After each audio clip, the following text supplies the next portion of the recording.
Sometimes goes home from the golf course meeting. Many times. Must Maybe I'll go down. I've seen it, 2 o'clock in the morning. It's there. Well, it's 7 o'clock, so we might as well call the meeting to order. Any additions to the agenda? Hearing none, somebody wish to move the agenda as presented? Lyle? Any question on Lyle's motion? Hearing none, I'll call the question.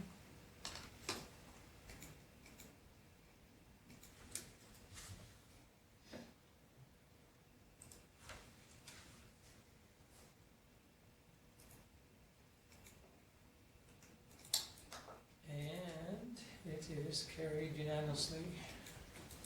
Okay, moving on to the minutes of the previous meeting. Any errors, omissions, questions? Hearing none, somebody wish to move them? Lorna? Any question on Lorna's motion? Hearing none, I'll call the question.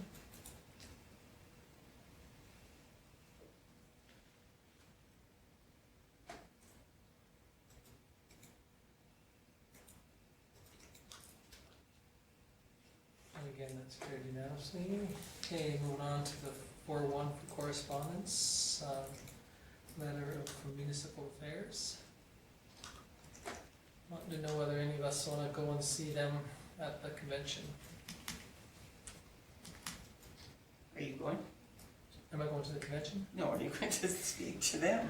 I don't know, I don't think we really have anything really pressing that we wanna talk to them about, do we? Well, it sounded like you had to have something Yeah. Yeah, to You take. can't just You go can't say just hi. go, Yeah. yeah. and you have to submit your information and you're allowed 15 minutes Yeah. to discuss up to 3 items. And we really don't know about the budget, so we really don't know Yeah, anything. and I don't think it's coming out until October or so, Mhm.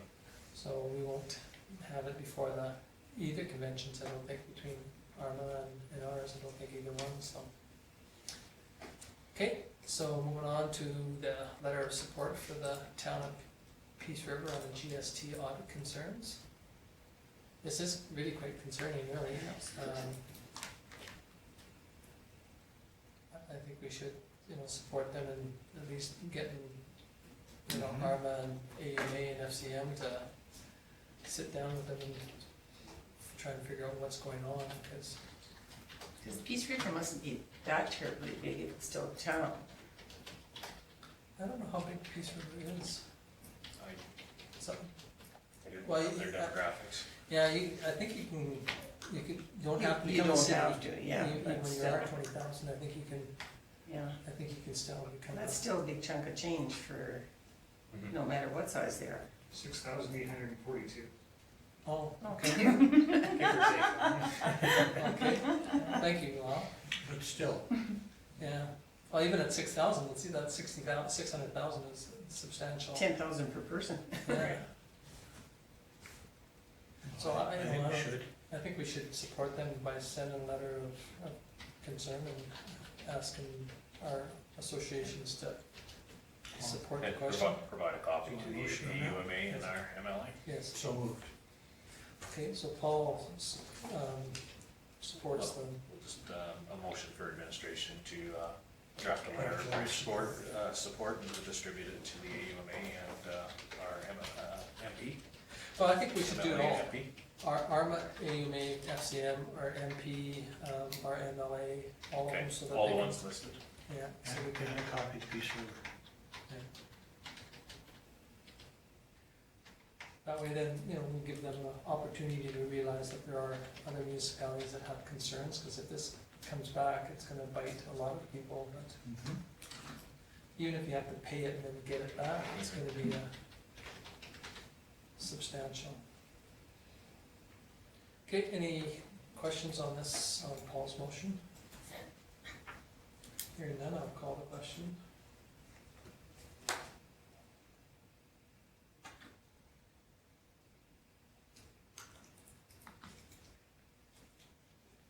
And that's carried unanimously, thank you. Okay, moving on to pool party. This is just kind of a notice to let everybody know that they're planning a pool party at the end of the month, and of course they'd like as much support to try and do fundraising, and And, Again, with the pool, potentially being the last season, they kind of want to make a do out of it as well. So that's why they're asking for all the council to participate.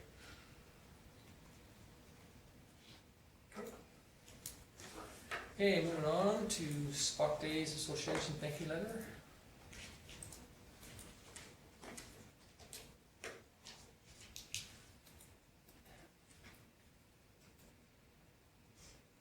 Any question on that? Okay, if not, somebody wish to file the correspondence? Norma? Any question on Norma's motion? Okay, now I'll call the question.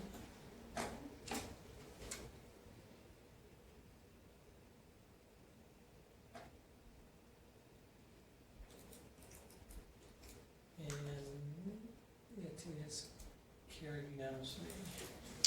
Okay, moving on to current business, or that's the climate monitoring station. It's out at the water lagoon reservoirs. The only question I have is that if for some reason they put out a pit or put irrigation out there, will that affect it? No, that's not the area that they want to irrigate. Oh, because aren't they to the north? They want to irrigate to the south. Oh, I thought it was to the So north. they want to irrigate here, Oh, and okay. this station is here. Sorry that picture isn't the best, Yeah. probably better on your own computers, but Yeah. Okay, no, I just thought they were going to the north, and I wasn't sure whether that would be No, a concern. because the coulee's to the north, so the Right. stuff they wanted to irrigate is this grassland Okay, to the south, okay, or possibly the pasture this direction. yeah, okay. Well, I mean, it doesn't say, it just said that, you know, the concern is that if, what did I read that about the irrigation,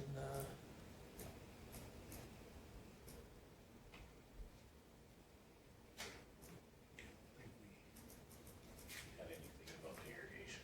I thought there was something here, it said something about, Water bodies. yeah. Site should be as far away as possible from local microclimate effects caused by irrigated areas, water bodies and forests. Because you will raise the humidity, and Right. I think in all fairness to them, we need to say, this particular chunk is going to be irrigated. Yes, and we did have that conversation, that Okay, there was a good. potential for irrigation. Okay, any thoughts on it? I mean, it has no financial gain to us, but yet on the other hand, the information is nice to have some local stuff. I believe there's still one out west, but I'm not sure, out of Middleton's, there's one out there. There used to be one at Stacy McInerney's, but I think it's been moved. But there used to be one there. But anyway, So they originally approached the county and basically drew a spot on a map and said, you know, here's where we'd like to put it. They were trying to get in contact with the landowners. It turned out that the spot that they picked was so close to that Nell said, you should talk to the town, that's, they may potentially. So they came to talk to us about it, and that's the pin spot that they showed us on the map. When I took it to Stu, there's no anticipated use for that area, so it made perfect sense. and really, I mean, it could be moved again if for some reason you need to, it's not a real, Anything they put in is with screw piles and, tough structure, that's for sure, so. So it's not like the town was actually getting any revenue? No, no, this will be a zero lease, but we Yeah. do have access to the information that comes off of it. And they maintain the area? Mhm. Yes, yeah. I'll make the motion that we go ahead with it. Okay, so all moves that we enter in an agreement. Okay, Direct administration to execute the lease agreement. sounds good. Just like that. Since you've already written it. Okay, any question on Paul's motion? Hearing none, I call the question.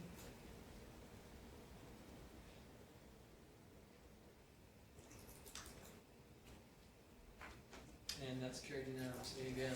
Okay, number 5.2, the computer upgrade. Kim kind of brought us up to speed on this. I believe it was the last meeting that it would be brought back. I've been giving you this information for the last 2 years, but it was coming, so hopefully no one was surprised. We did get cost estimates for this. Obviously, everything came back very close to what we anticipated. I do know that through our budget, we put together 60,000 or 65,000 budget, and of course it came to 78. But the reason why is we included public works, the pool, the arena, and tourism with this as well, because and recreation, we used to be on their own. We want all the computers to be upgraded at the same time. It's by doing this now, the Windows 7 update to Windows 10 is kind of that little push that, as I said in the report, they pointed out that when everybody's going to start replacing their computers, there's a good chance that the cost might increase as well. So we were planning on doing this in December. We're asking to do it in November. So, and we do have available funds in our capital reserve. The cost is at 70,000, and we have 78,000 in administrative reserve for that. So. I'll move that we approve that item. Okay, Michelle moves that we approve this. So the total will be 73.9, is that correct? No, we don't need to pay GST, so. Because it comes back? Right, Yeah, so okay. at a cost not to exceed 70,300, if you'd like to do it as per the recommendation, which I'm sure that's what Michelle was making that motion, is that we replace the IT equipment identified in the quote by Trinus Technologies at a cost not to exceed $70,394, with the funds being drawn from the administration capital reserve. Exactly, you said that very well, Michelle. Yes. Try. Okay, any question on Michelle's motion? Okay, now I'll call the question. Oh, we I just about got it all out that time. And it's carried unanimously. Wording on these motions gets a lot easier when I have 3 weeks to work on them instead of 2. Okay, moving on to the compliance declaration for local government bodies, South Saskatchewan Regional Plan. Mhm. Very straightforward. Hopefully the report that we put together basically explains that everybody knows that we fall under the South Saskatchewan Regional Plan, which has been in place since 2014. We have until September 2019 to declare that all of our plans are in compliance with, and through course we have reviewed all of our documents, and as you all know, we've redone our municipal development plan. We're just completing our intermunicipal development plan. We're in compliance, so we have to do this declaration that the mayor has to send to the minister saying that you guys have done what you were supposed to do. Lyle, moves it. No. Okay, any question on Lyle's motion? Hearing none, I'll call the question.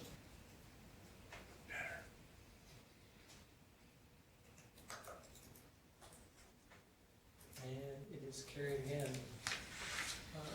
Still waiting for one more to come. Unanimously. Great, thank you. Now moving on to the Highway 23 upgrade. So I'll let Kim kind of fill you in because there's some more information that has come to light on it.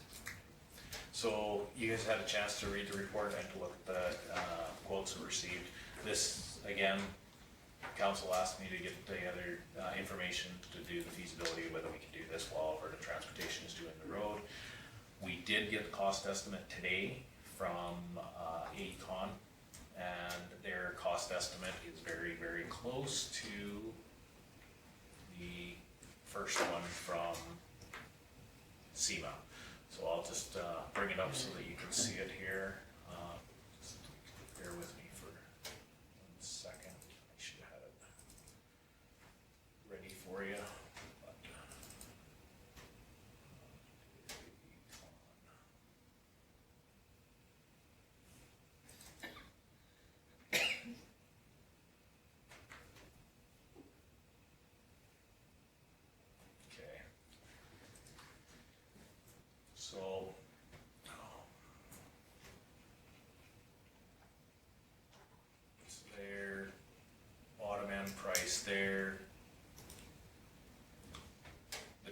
itself, they were within a few dollars of SEMA's price. With the drainage itself, they were again within a couple $100 of SEMA's price, but the surface works themselves, they were about $40,000 more than SEMA's estimate. And it's because they're paving an area and whatnot, but they had, as you can see, $30,000 in traffic control, which we're anticipating we can mitigate that quite a bit. So their final cost for this project is $363,647, which is at the top end of what SEMA had anticipated. SEMA attended a startup meeting with them this morning and to review costing and how this work's going to be done. And again, you read through my report. Alberta Transportation is reluctant to do anything inside their contingency at this point, and to seek approval for extra work has to go all the way back to the minister, so they don't want to do that, because they don't want to stall the project. So, in the startup meeting this morning, Alberta Transportation, AECon, and our engineers talked, and everybody's on the same page as far as cost savings and where they can find efficiencies in this project. Alberta Transportation is openly saying that they will, that it makes sense to do this project at the same time to save costs, but no one will commit to the money. So on the other side of it, AECon, who's actually doing the works, saying, well, when will the town decide? And that's a hard one for me to answer any questions, because you guys need to decide how much money you would like to spend on it, or if that's something you want to do right now.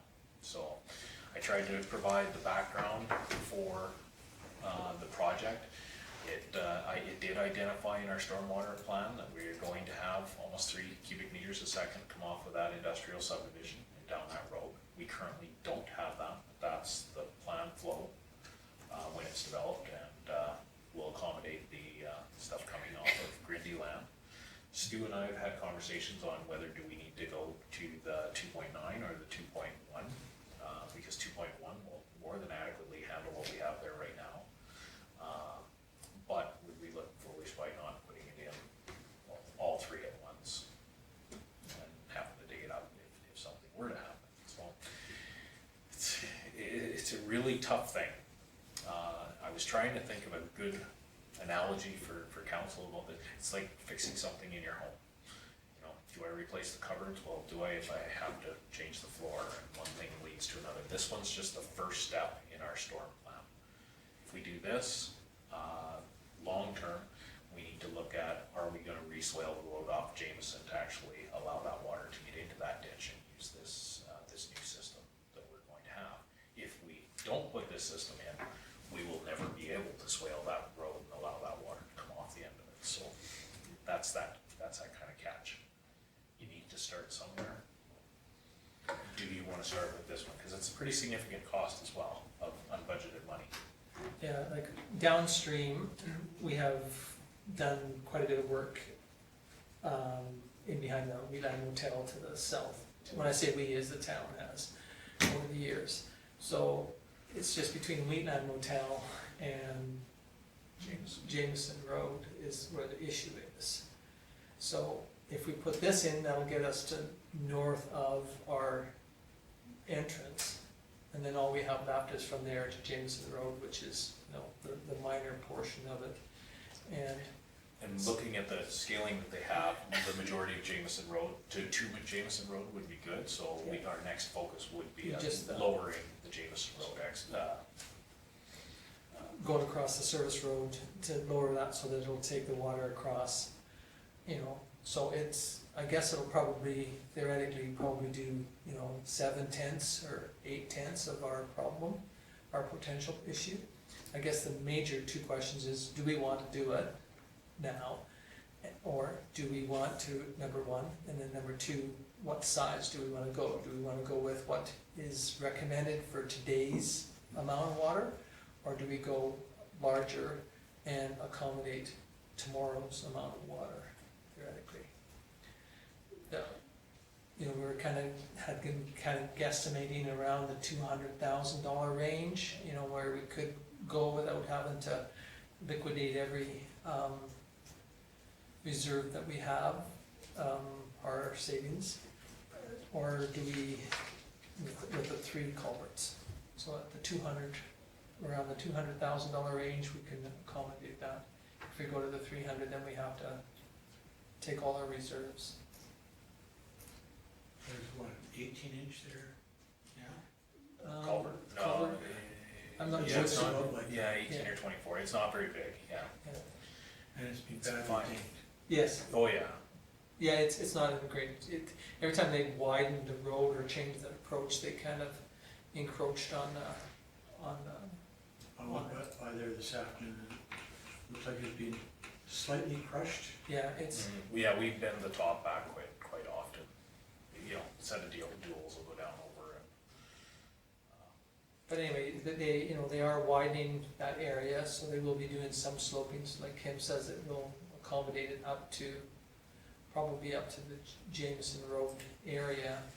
So then all we'd have to do is, you know, lower that road on the service road to accommodate that.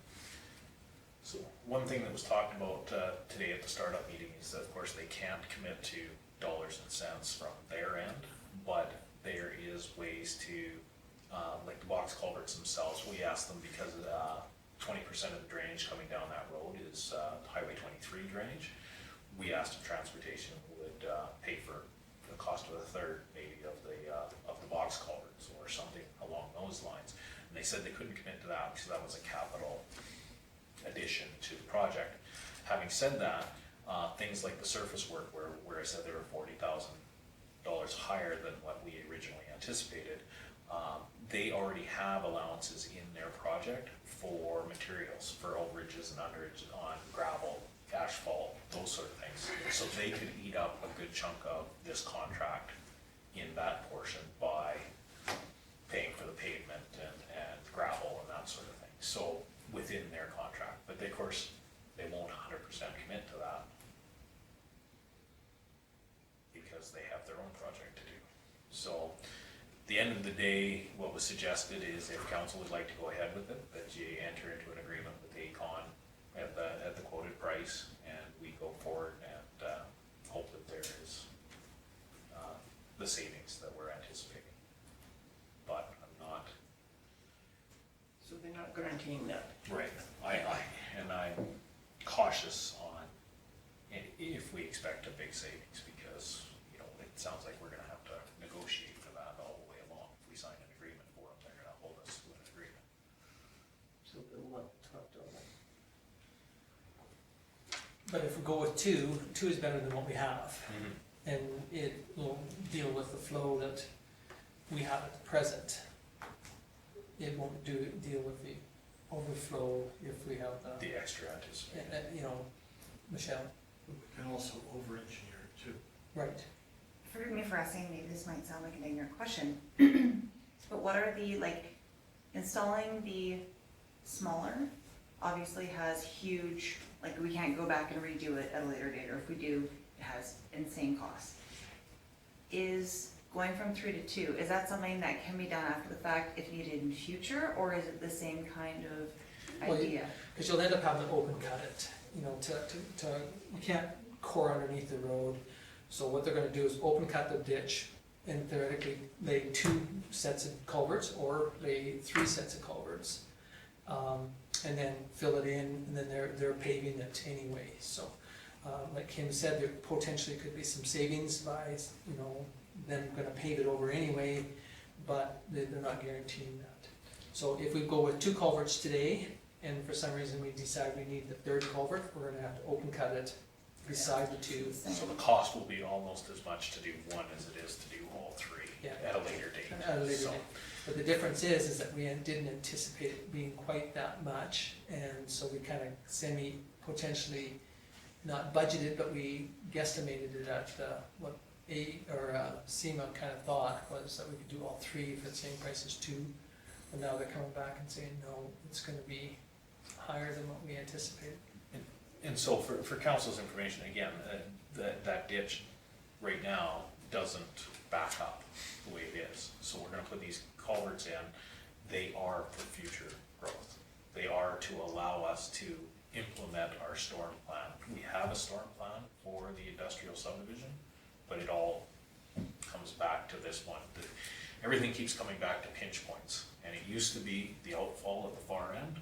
We fixed the outfall, and now it gravity feeds out across to the old lagoon site. Now, our pinch points just keep moving up the road. So now, our next one, as Tom said, is Main Street. If we want to divert water there, we have to fix Main Street. Once it's fixed, if we don't do anything at Jameson, those culverts they're gonna be there, but they're still not gonna have water flowing through them, you know, the way that we anticipate. We still need to fix something further up the road. And all of that is dependent on future development. Right now, we have stormwater issues at John Deere and RA West in that corner already, and this is part of the answer to solving those problems that are already existing, so. To solve that problem? What we're doing right now? Yes. Yes, and no. No, you don't have to go to 3. 3 is the full engineered study for stormwater in that area. The stuff at Jameson, again, we don't need any unless we do something at Jameson Road. But, of course, we need to do something at Jameson Road to accommodate any development in there. But again, if we went with 2, if we go with the 1 study and we do some on-site retention and slow the flow down, it's just that we lose a lot or 2. Oh, we'd have to use that for the Yeah. retention. Yeah, so then what you do is retain it in that pond releases at a slower rate. But if we go with the study that says that we don't want that pond, then we need the 3. The 3's based on us actually having that pond. Oh, is it 2? Yeah. Okay. But that is, again, that's future because that pond is supposed to collect water Water from from the north, which is outside town boundaries. So Right. it's taking stuff that's coming off the fields to the north that are just outside the town boundaries. So, but yeah, I clarified that today on the phone with them That's because good. I wondered about the difference of dropping from 2.9 down to 2.1, saying, you know, it's not that bad of a drop for savings of potentially $70,000 to $80,000 is what we can save by going from 3 to 2. So walked through it with the engineers and they said that included that retention Okay. pond. That's all part of this plan long term. So, and for clarity for the ones that don't remember that from the strategic plan, the stormwater pond is in the allotted street that's between Nestor's Yeah. and Dale Donner's property. There's a street designated in there, and we've designated that spot for a retention pond to slow that water off as it comes down the hill, and then slowly release it into our street system. So, And so some of it is coming from Highway 23. Mhm. Did they sound like they're willing to we play really, games? and yes, they're more than happy, they wanna work with us, but we tried to play the angle today, or I directed SEMA to try to play the angle today, that 20% of this is their water and they don't have culvert. There's clearly a hill there, and if the town decided to not put a culvert in, Where would it go? then they would have to. But of course, then again, with that argument goes, there's no water sitting in that ditch right now anyway. So do they need a culvert there if their old existing one is there? And it has handled the flow up till this point. So they were reluctant to, again, to commit to any capital costs, but are willing to work with us if we're willing to. So if we went with 2, is, what is it, AOM, what's it called? AECOM? AECOM. Are they willing to try and bring the cost down there too, like they would for the other ones? Yeah, so what they did is they did their cost estimates are based on 132 meters of concrete pipe, so then it would go down to 84, I believe, is price on it. But they didn't give price on, On that. on reducing the scope to 3. We did that internally, saying if we reduced one at $1,300 a linear meter, taking off the 80 meters that, or sorry, 44 meters, was going to save us $70,000. But they're not committing to that. I don't Well, know. then, I think we would put that in the contract that we only want. Right, yeah, we would do an agreement with them Yeah. saying that we only, this is just the price they submitted for doing Everything. everything. Everything. They didn't give an option two, they just gave We- an option. Yeah, we put them, they were on a pretty tight time frame to try to get this to us. They didn't get this to us till 3 o'clock on Friday. So, we wanted something to put in. Oh, no, you didn't even get this one until today. You guys got the other ones from SEMA at 3 o'clock on Friday, so. So it's not an easy. I guess we have 3 options. Option 1 is do nothing. Option 2 is to go with the 2 box culverts and stay around the 200 mark. Or option 3 is to go with 3 box options and be around the 300,000 mark. It just makes our funding tight.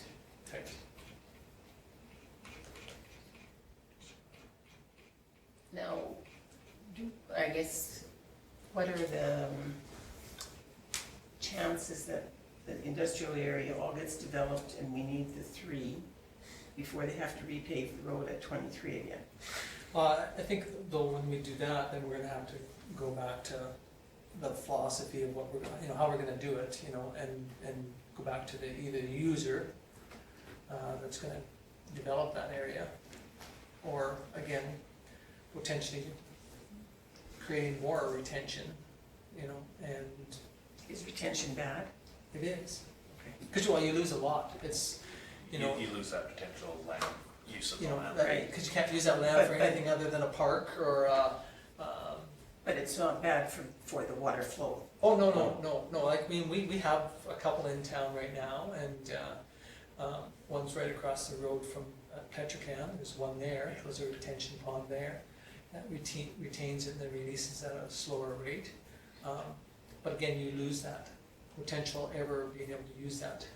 So you have a choice, you either say, we create a larger retention pond somewhere else, or we rip up the street, put another one in and pay the price there. The other thing for consideration with that is if you have somebody that wants to come in and develop the entire industrial, some of those costs can be put on to them as well for upgrades like this. One thing that we've talked about in planning before is the lift station that's down in that corner is going to need to be updated someday. And of course, any of our conversations about big developments such as motels, hotels, things like that in that area, we know that if something like that goes in, that our lift station will need to be updated. We've all talked about it, but we've all talked about, we're probably not gonna do that till the proposal's in place, because that just doesn't make sense to put that money to it right now. And this is very close to the same thing. We have to do something about drainage up there. Where do we start? How much do you invest in it? Yeah. How do you want to move forward? So, based on the cost estimates they provided, $363,000 is their quote to do all 3. Based on a removal of about $80,000 for 1 box culvert, you would be $280,000. Would be to do 2. Then again, too, some of the other costs will go down too. They should. You don't have to use as much fill, You don't have to open cut as as much. One of the other things that we talked about with that is also this price includes ripping the old culvert out and backfilling and having that area as well. They are moved over far enough that we could just leave that culvert there. It's structurally sound, so there is no advantage other than reclamation to take it out, so Yeah. that's They something can't else. use it in conjunction. This is Well, how much I know. If we leave it there, we can use it on our calculation for Yeah, for water flow. it's just that it'll be higher. Yeah, it's gonna be higher, way higher, so it'll be you know, it would have to. That would be back for up flooding, for it. real flooding. That's right, Right. yeah, so I mean, that might be It's another useful. option too, is that we Right. go with the two and say that we'll leave the third, the one that's in there now at present, Yeah, so, well, when we've done that in other places. you know, Give you 2.5. yeah, you might get 2.25, 2.5, yeah. So realistically, if you'd like to make a motion for two, yeah, you can see my recommendation that I put together. I struggled with this one because, of course, we're trying to get good answers, and this one's with everybody trying to help everybody out, but nobody wanting to commit to anything. It really comes down to the town of Vulcan deciding whether we want to do this or not, and how much money you want to spend. So that's why I put the recommendation the way it is, that you entered into an agreement with AECon for the Highway 23 drainage system to provided by SEMA Plus at a cost not to exceed, and then designating that amount based on your conversation. At 3, it would be the 1, and at 2, it would be 280,000. Which is still 80 more than what we It had is, said, so it is. anyhow, yeah. And like I said, hopefully we can save that, and that's why I put the funding the way we did, with the funds to be drawn from contingency reserve and the MSI, because you only have 200,000 in your contingency, and MSI is stable grant funding that, well, tentatively stable, but we do have some from previous years that we can, it all affects everything else, because by using MSI money, it also affects, we have a certain amount committed to the pool, we have a certain amount committed to next year's street program. And again, provincial government is not gonna have a budget for us until fall, so everything that we do like this has some kind of risk to it. So. Well, Go ahead. I would go ahead and make the motion that you install 2 culverts as opposed to 3. But I need some clarity on at a cost not to exceed. Is that what you? Yep, and based on that, I would, using that, their cost estimates for the, if you bear with me, I can get an exact, but you'd be very safe at 280,000. And that 280 doesn't include any of the possible savings, ideally, that's been No. discussed, negotiated, okay. No. So it could be, Could be less. We just have to anticipate that it could be all of it. Yeah, worst case scenario, 2-box culvert, theoretically, we could be 280. The best case scenario would be to reduce that by, you know, like Kim said, they had $40,000 in there for. Surface work.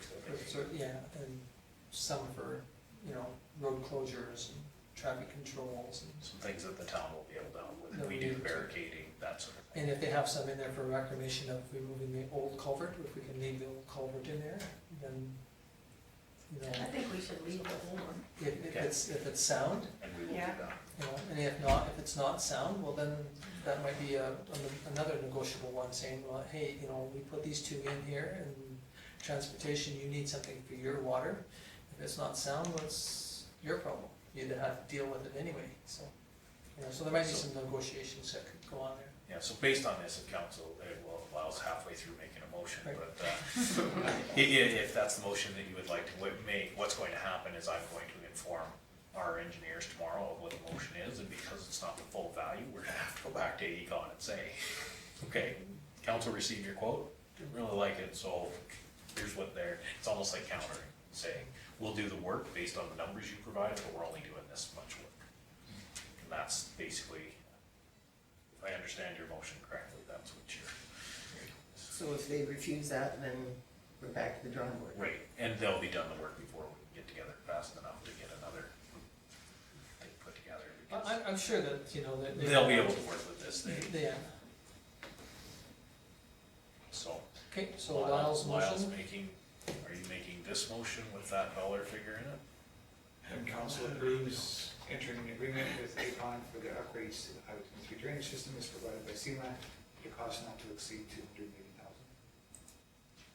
And that the contingency reserve in the MSI. Okay, And the culvert is retained, the existing one. We can, I Yeah. don't need that in a motion, because there's a lot of things that we're gonna work on inside of that to try to save costs. Okay. Okay, any other questions or any questions on Lyle's motion? Hearing none, I will call the question.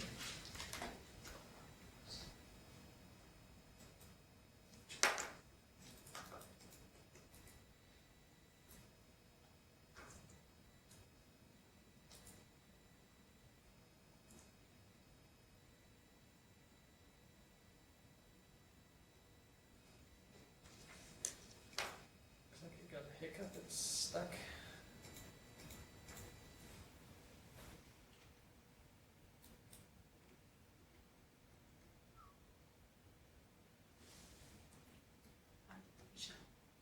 Sorry? Did you vote, Michelle? I should have, And same with Lyle. yeah. It came up and popped up twice, like No, it has I've been got all his- night. All I've got is, and then Lauren too, we're missing Lauren, Michelle's and. I don't have anyone's actually. I've just got, I've got Michelle's, and that's it, everyone else is good. Oh, cause I've got only three. I've only got 3 also. I don't even have the thing here anymore. Yeah, mine, And yours disappeared. Okay, well, So we can do a verbal Michelle's for Michelle and enter it. favor? please. Okay, so it's Thank you. carried unanimously, I guess, thank you. Oh, here we go. Yeah, Yeah, now thank they're you. all in. Yeah, it just needed a little prompting. Yeah. Okay, moving on to, committee reports, the tourism draft minutes for June.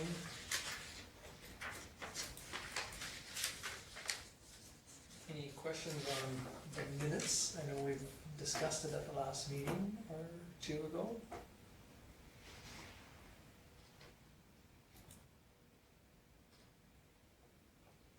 Okay, if not, we'll move on to the draft minutes of the July 11th.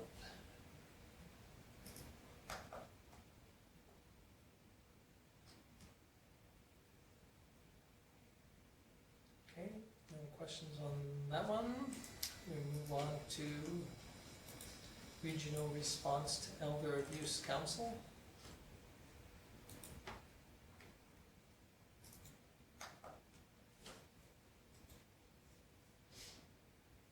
No questions on that one, so we move on to MPC, July 16th minutes.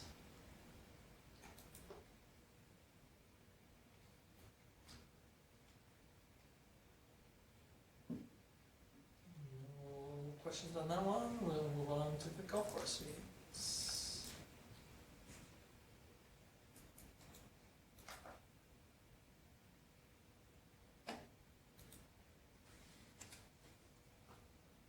Okay, no questions on any of those? Yes, Laura, sorry. can we go back to the elder abuse one? This is the minutes from August 20th, 2019. We haven't got there yet, have we? No, that's our next meeting, so sorry, that must be. Oh, just up here, it just says, Yeah, Oh, yeah, at the very top, yeah. August 20, 2019, 9:15 to 10:15. Oh, Yes, the SS so it's just a clerical. I will, oh, so that's just, Get I'll that, bring that up. get that before, when they're Yeah. approved. thanks bet. for catching up. Good catch. Okay, any other questions on any of them? If not, somebody wish to move committee reports? Okay, Laura? Any question on Laura's motion? Hearing none, I will call the question.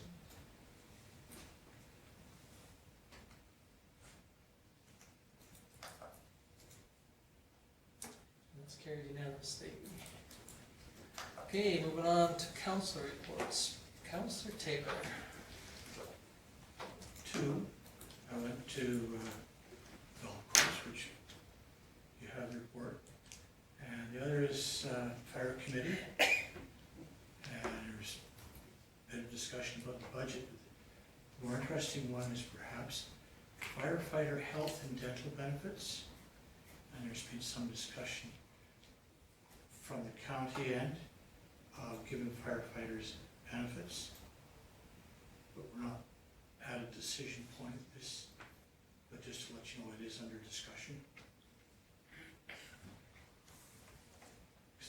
about you, but I hate surprises. And that's all I have. Just out of curiosity, what would be the financial implications of if they did decide and were able to give, like just ish, or For is that all- even to? The county minutes, they actually reviewed it in a council meeting, so they are available in their minutes Okay. online if you do want the exact figures. I'm just, Well, what I have here, and this is for the entire county, $98,000. oh, ever in the entire county, that's what it's for. Sorry? That's the entire, The entire Okay. county, not just ours. that actually sounds really reasonable. And part of the rationale is, how do you get firefighters? And this is that little bit of sweetness to entice, hopefully. Being our emergency workers, we want the Yeah. best that we can, it makes total sense. We're at 17 firefighters here. It only takes a couple to get you down to the point where you don't have enough.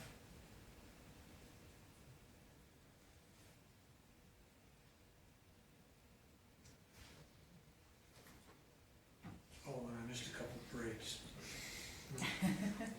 Okay, any questions for Paul? Okay, moving on to Councillor Magnuson.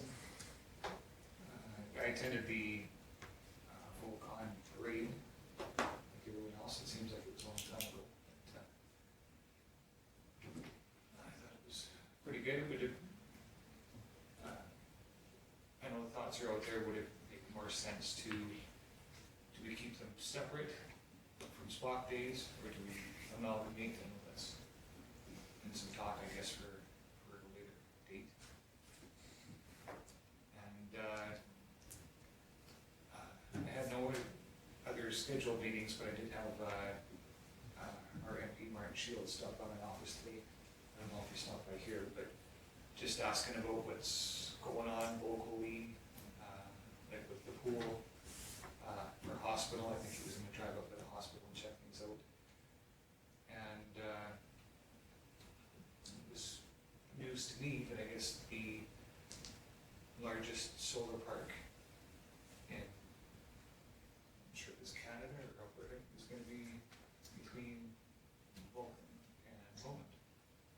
Didn't know much about it, I guess because there's not a lot of people out there, it's not as much out in the open, so that's something that I should help them along. That's it for me. Okay, any questions for Lyle? You say it's a, like, how soon or when are they planning on?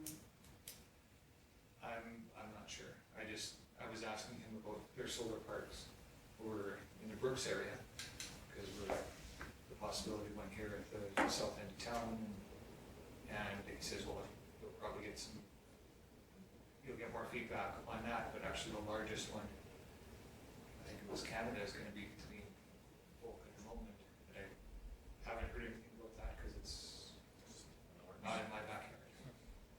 But yet they had an open house on that one. I thought it was the windmill. No, they had one on the solar park, it's south and west of Lomond. And they had an open house at the Lodge Hall for it. Okay, well, I And, didn't understand it was for windmill. no, I'm sure that one was the solar, the one I saw, cause it's a different group than the other ones, the other two. And, so I had a bit of a discussion with them about, cause, again, they run into the same question about anything that's below 3 feet below ground, they don't disturb, so they will leave it. And I said, in my opinion, that's not acceptable, why don't you guys use screw piles? And they said, well, they've never thought of it. And so after they were gonna go back to the screw pile philosophy and look at it, I was under the understanding that that's what the landowners have now requested, so. See, and my thoughts were, like with the heat, I was in BC last week and it was really, really hot. When you went by the fires there by Oliver, I thought with solar panels, if it's out in the middle of nowhere and it gets dry out along the way, would that be a fire hazard? From the sunlight off them, yeah. I don't think so. I think it's, you know, the way I understand it is that, yeah, it's not, the potential is less than the person realizes. Yeah, any other? Be a diffuse reflection off the panels, so I don't think you get the concentrated sunlight discharge. But the, most of the reflection is up, it's not down, so. Maybe the only concern would be if there was a prairie fire going across. Yeah, It would be their concern for Yeah. infrastructure. I would think so too. But anyway, that's good. Any other questions for Al? Okay, moving on to Councillor Thomas. All I had this go around was tourism. They're still working on trying to get the donations for the bird of prey figured out. There has been talk about putting Vulcan and Spock days back together. Nothing has been officially decided as far as I know as of yet. The numbers for Vulcan look pretty good this year, but they're not finalized as of yet. The numbers we had on Thursday looked much better than last year. Any questions for Rob? Okay, Councillor Lottie. For the only second time of this term, I did not have anything, other than Vulcan and the parade, and then I spent most of it at the vendors market. And it looked like it had really good attendance, so that was nice. Yeah, everything kind of, I think all of my committees restart up this upcoming week and next week. Okay, any questions for Michelle? Okay, moving on to Councillor Armstrong. My two meetings for Market Foundation and the Vulcan County Health and Wellness both were canceled. And so, other than being at the Vulcan parade and at the supper, that was it. Okay, any questions for Rob? Okay, hearing none, I'll move on to me. I had a pool committee, which Bonnie kind of semi-talked about, other than, I think she said that it was a level, I'm not sure if she said, but anyway, they did a bit of a costing on it, and now they have gone back and have tightened the numbers up again, and now they're going to do some drafting and do, get it ready to do some potentially for tender documents, so it's moving forward. It's just that, it's, you know, like when somebody talks about how long it takes to do this process, and they think that it's a long, does feel like it's a long process, but every time you go back, you have to change the numbers and change the game and play with this, and it affects this, and so, but hopefully it's coming along pretty good. I was at the Saywell meeting in Three Hills, and we have a new committee set up to do for the siting of it, and so we should have some information on the short list soon. It was, I'm gonna say, I think there was 9 sites from 6 municipalities, I think is how it went. So, so they, a little bit more than what they anticipated, and so it's gonna take them a little longer than they anticipated, like a long process, so hopefully in the next month or two, they're still proposing that the siting will be proposed for October. The next Saywell meeting is here in the town of Vulcan, town office, on August the 30th.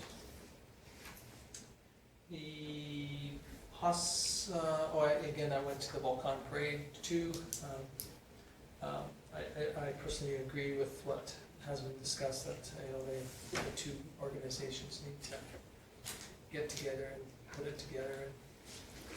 And it was neat to see the parade to a degree, but I think if they could have added that numbers to the other parade, it would just have filled it in so much nicer. Where does the push have to come from? From them?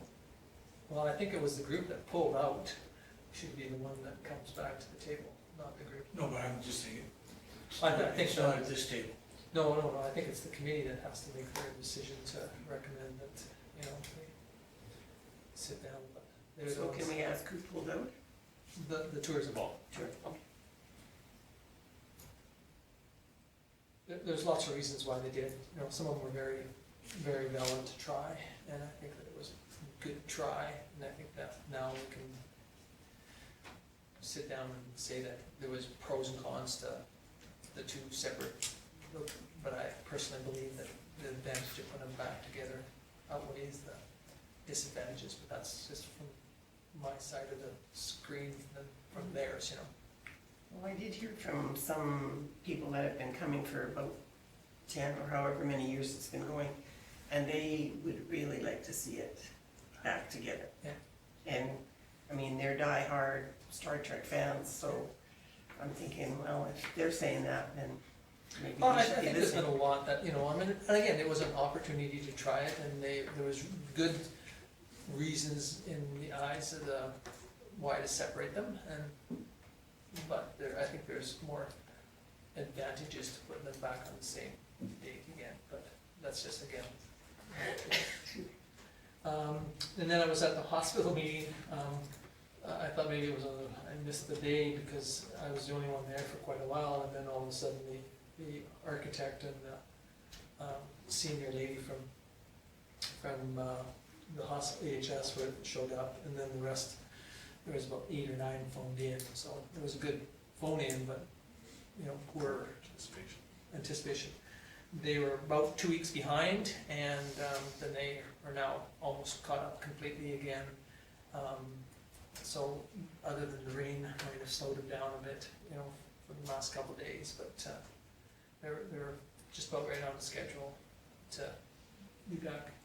So the steel, I think, is probably 99% up, other than the roof, and so it's kind of neat to look at the.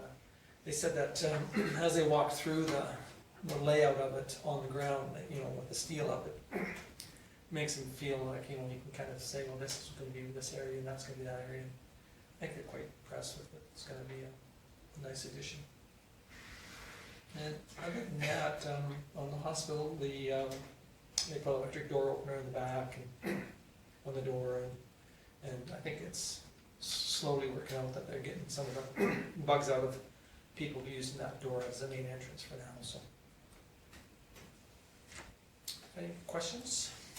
So the cat that's in the hospital, which door does that use? It depends on where the cat.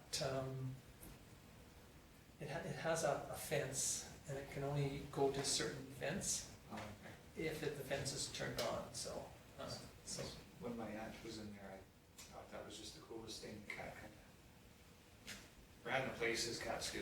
yeah. I thought it was great for patients and stuff. So I was just. It is, it's really neat. Like, there are some patients that just love to see the cat, and the cat knows it, and there are some patients that are not a big fan of the cat, and the cat knows it too, so.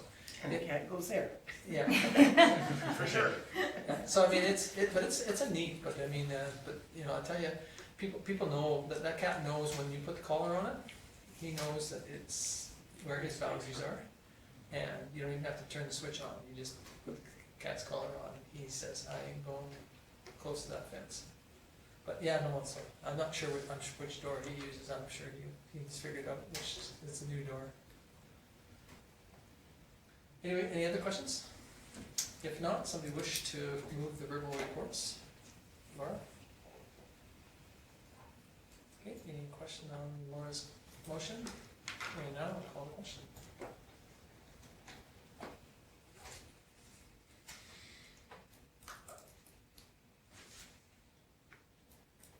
And that's carried unanimously. Okay, moving on to administration activity list. As you can see, we were able to finish the ones from the last meeting and still have a few outstanding, so if there's any questions, I'm sure they're on the outstanding, and we have to answer them for you if you do. If not, that's our activities report. Okay, any questions for Kim? Okay, if not, we'll move on to the report. So for my CAO report, I, of course, am dealing with OHS, and that I'll give a report on that in camera. spending a lot of time with everybody involved, making sure that we're working through the process properly and that all the questions get answered so that we can move forward. Been working an awful lot with SEMA Plus and Alberta Transportation, trying to get that proposal together. And we did get the letter of intent from Humic executed, so we're now working on the offer to purchase for that land. And other than that, just regular business, able to go through, we're still working on our emergency management plan, very close to being finished, just answering a few more questions, and we have some of our staff taking some training for that as well. One thing that may not have been clear by my report, but it was worth noting, is I did provide a letter from the town of Vulcan from Alberta, for Alberta Environment in regards to the approval transfer. So we have an approval that we have for, gives the town the ability to make water. When the Water Commission was formed, they were supposed to take that on, but our approval, they do them on like 10-year, 12-year cycles. So it was partway through the cycle, so they asked us, Alberta Environment asked us to wait until it was up for renewal. Of course, they were behind on their renewals, so then they gave us a year extension, so we were into a year extension for the town of Vulcan.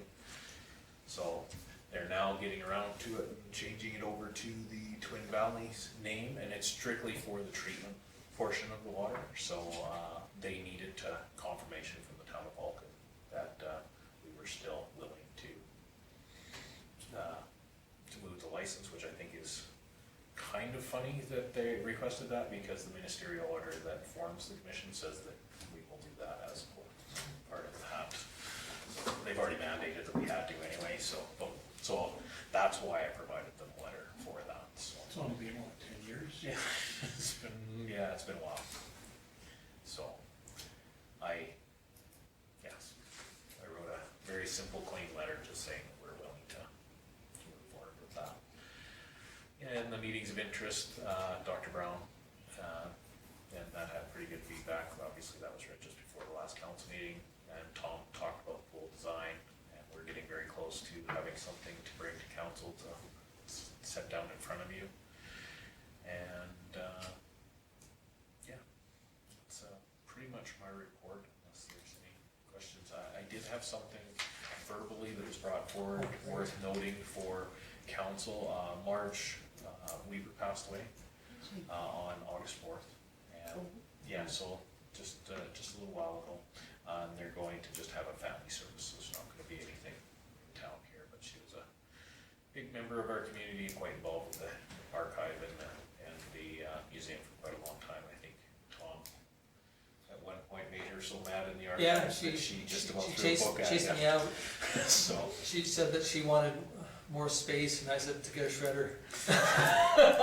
And she didn't care for that comment, so she chased me out of the office. but worth noting But for anyway, council, she was a She was very passionate about, archiving and making sure that things were, And she knew just about all our everything history. ever.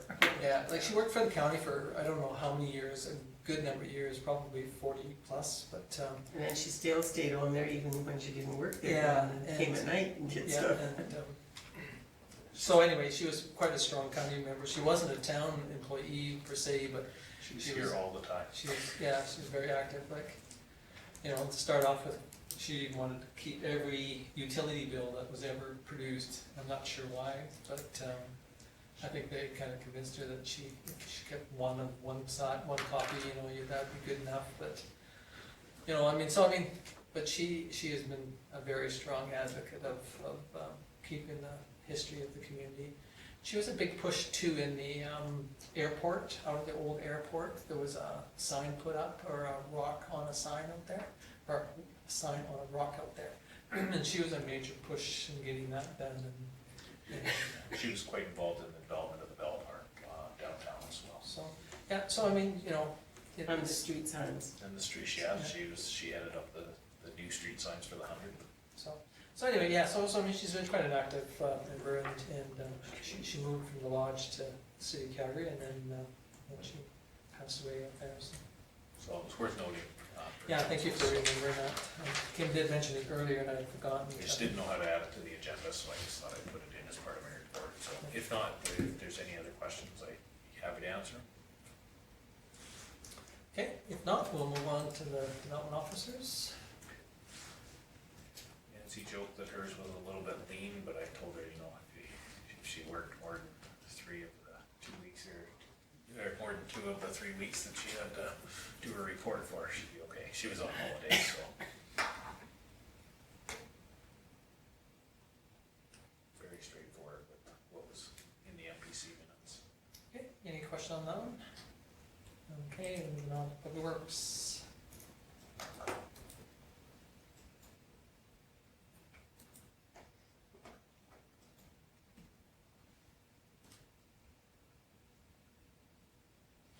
Okay, any question on Stu's?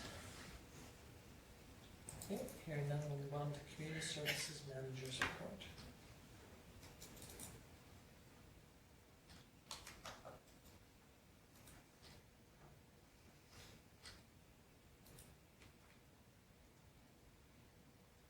Any question on any of those, her information? Do we know anything new about the float? No, yeah. It's just The staying. plan is to have AFAB rebuild the transmission. So they're just scheduling that. Okay, any question on bodies? Okay, CPOs. One thing that Greg did ask me to mention, if you all had a chance to read the report, I'm sure, was in his review of the playground zones in town and the signage. He went out and, of course, got everything where it needs to be for us, but it raised some more questions with him if town council would ever be interested in looking at what other communities have done. And he gave examples. Okotoks has been quite a few years at 40 kilometers. And one of the suggestions, he looked at our system, and we're going to use our speed signs because they do track flow even when they don't look like they're on. They're actually still recording how fast everybody's going by, so we can use it for traffic counts. We can use it to judge what flow rates are on. One of the things that he basically drew our map of where our playground zones currently are. I don't know if he attached that or no, he didn't. So, and when we started painting out the areas that we have signage and where our playground zones are, looking at our map, it's worth considering just lowering residential speeds if that's, you know. So we're preliminary. He just wanted you guys to be aware that that's something that he may bring a proposal for, and we're gonna, unless council doesn't, like, don't do that, that's a waste of time, but we are gonna start gathering information because we had a discussion about several streets in town. One of them being 3rd Street is a very well-traveled road, and he wants to actually see if anybody ever actually goes over 50 kilometers on it anyway, because the majority of our residential traffic flow is down at that 30 for the most I know part. going up for south, where Warren is, in theory, it's 50. No one ever Way too travels fast. that fast, yeah, so we're gonna do some judging around town, looking at what that is, because one of the things I said, so how do you manage it, or do just residential, and how do you identify that? And so he's gonna look into that as well. One of the things that we can identify is everything but our truck route, so our truck route is very clearly marked. So, anyway, council, that's something that he wanted to make everybody aware of in the report, and we'll try to put together some information. So when this is off and it's still collecting data, does he find a discrepancy between if it flashes 30 at you, people slow down? If it doesn't, do they keep going 40? We haven't had a whole bunch of talk about that. It does on the highway for sure, and Main Street, but when we've had it out on, say, Memorial, no, and in the subdivision, it didn't make much of a difference.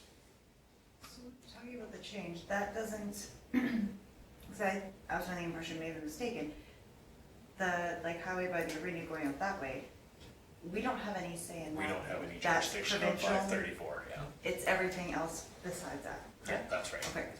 So the original discussion was based just solely around residential. And then it caused us to ask the question, how fast are people going in residential? On average, when, you know, we're not giving tickets, those sort of things, right? Because the majority of the ticketing we're doing is in playground zones, that sort of thing. So have a look at it.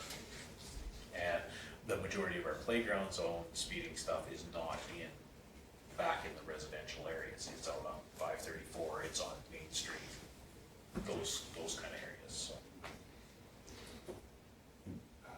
One thing I noticed when I was at a town last week in BC, you have, like I've seen bike lanes before in the city. But they have, in some places, they have lanes, kind of like bike lanes, but they're for people, seniors on their scooters. Oh, okay. And I thought, that would, That sounds like a good idea. yeah, in town here, I mean, there's some people on scooters that I'm not sure if they've ever driven a car before, because they're out in the middle of the street.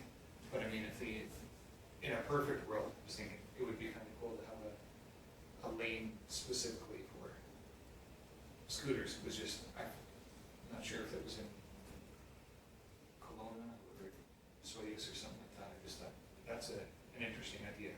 Like I say, I've seen the bike lanes before, but I didn't really see them. They actually had a picture of a scooter on it Okay. for seniors, but lots of Vulcan things just down Main Street past the pool, weird awesome. That might be good for kids instead of being zipping down the middle of the street, they could be over on the side. Although I've never had any trouble with them. Just an observation. Okay, and any other questions? I had a comment or a question that was asked me if somebody phones in on unsightly premises and our bylaw guy goes out and gets that premise cleaned up, does that file still stay open or does he close it then? If there's action, then it closes. Okay, so then when it happens again, because some of our ones that are unsightly premises are not just a one-time. No, they're ongoing files. So- Like we had at least 3 that Greg adopted from our last peace officer. Yeah, so that he goes back out on Yeah. okay. Because the question was, do they have to phone in again and say, we're getting tired of this, unsightly premises collecting again? Or, unsightly No, weeds a lot or? of them are ongoing, but we do encourage people, if they do have questions, to keep in contact with Greg so that they can get follow-ups. Because, I guess, the question was, How many times do you have to report? yeah, how many times you have to, go after and say, this is an unsightly premise and we need to get something done that's more of a permanent basis than just a one-op or a two-op or, and so. And one of the major ones we're dealing with has gotten to the court stage, so. Okay. It's there, and to be completely honest, it takes a long time to get to that court stage, almost a year. Okay. Yeah, no, it's just that there's, there are some people that do nothing but, have a perfect, neat, perfect, site, and then there are some that don't seem to really care if it's theirs, and, whatever goes on, and even people that, I got one person that doesn't even live in the community, but they drive into the community and they're more offended than the neighbors are to a People who degree. live next door. And it's kind of gets to the point where you just say, so I said that, if you have a concern, phone, because we work off a complaint driven instead of, sit way around, and I think that's what they were just saying, well, if we've already phoned in twice on this one present, parcel, do we have to? Right, and then it's the follow-up, is Greg doesn't follow up with the person that complains, he follows up with the complaint, about the complaints. Yeah, okay. So, if they're wanting information about where they're at with the complaint, and I know from there, if they're not happy with that, that's generally when I talk to them about the process and where we're at. Okay, sounds good. Okay. Anything else on peace officers? Okay, Hearing none, we'll move on to, we've got a new one. Yeah, the fire chief. Fire was chief added. just came tonight.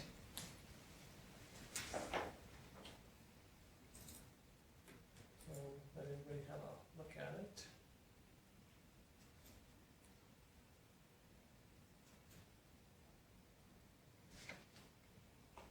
Four for first response, eh? Their numbers don't add up. One says 120 and the other one is 514. I guess it's pretty close.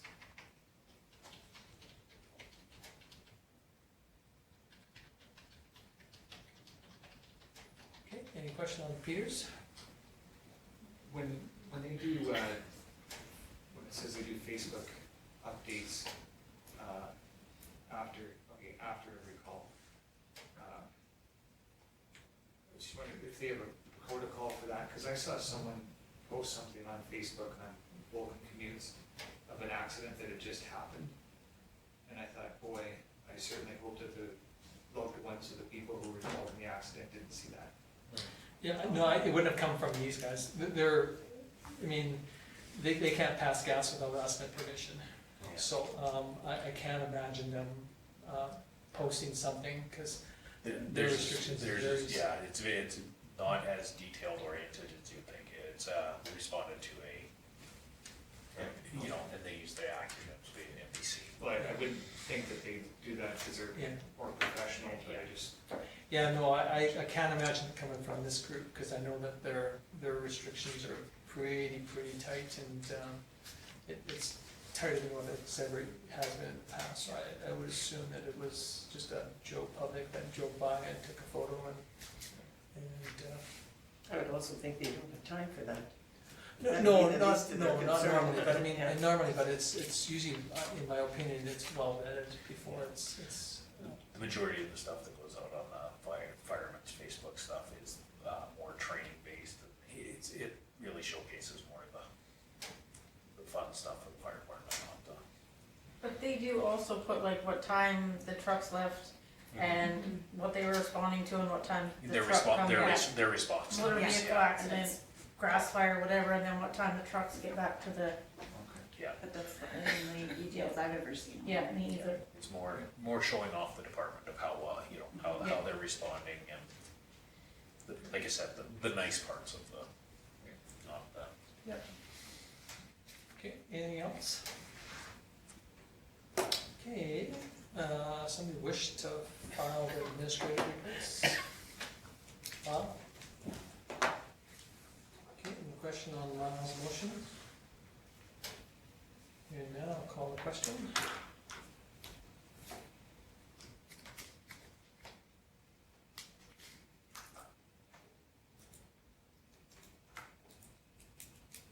And that's carried unanimously. Okay, so we need to go in camera, so we wish to move us in camera. Laura moves us in. Any question on Laura's motion? Hearing none, call the question.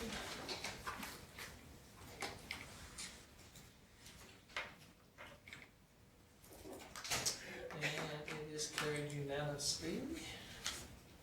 I think.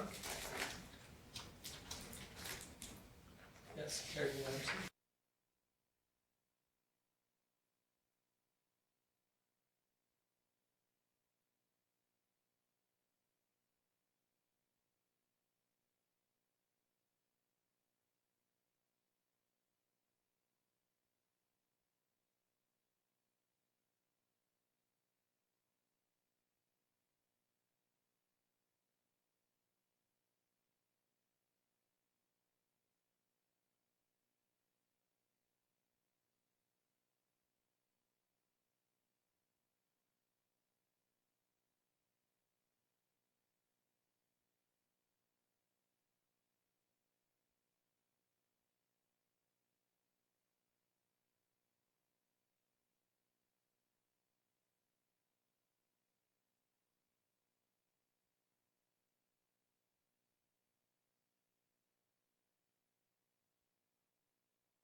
Okay, so now I need a motion to come out of camera. Laura moves us out, moves this in and moves us out. Any question on Laura's motion? Hearing none, I've already canceled my computer, I put it to sleep, so, I'll call the question. Have a vote. All in favor? Opposed, it's carried to come out in camera. Need somebody to move the serious incident update as information. Lorna? Any question on Lorna's motion? Hearing none, I'll call the question, all in favor? It's carried unanimously. Adjournment. Michelle, thank you. Any question on Michelle's motion? Hearing none, all in favor? It's carried unanimously. So we are now officially adjourned at 9:47. 8:47. Pardon? 8:47? Or 8:47, I apologize, thank you for correcting That's that. scaring me. Yeah. I should be this wide awake at Yeah, 9:47. well, thank you. It's a good catch on those minutes, because we did them last night. Didn't even pay attention. I see the strangest things, honest to goodness, like, it's quite scary. Oh, that's great. No. But if I'm proofreading a letter myself, I'll send it all